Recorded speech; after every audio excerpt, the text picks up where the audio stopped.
قائد-اعظم محمد علی جناح 25 دسمبر 1876 کو کراچی میں پونجا جناح کے گھر پیدا ہوئے۔ آپ نے اپنی ابتدائی تعلیم کراچی ہی سے حاصل کی۔ اس کے بعد آپ اعلیٰ تعلیم کے لیے انگلستان چلے گئے۔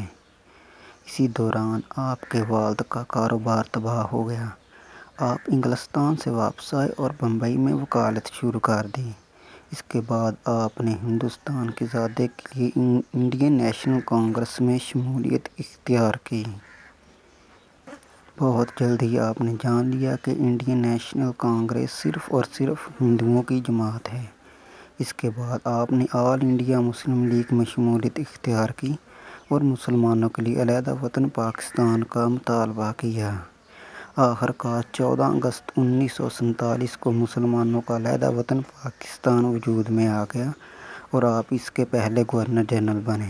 تقریباً ایک سال پاکستان کی خدمت کے بعد آپ 11 ستمبر 1948 کو اپنے کارکردگی سے جا ملے۔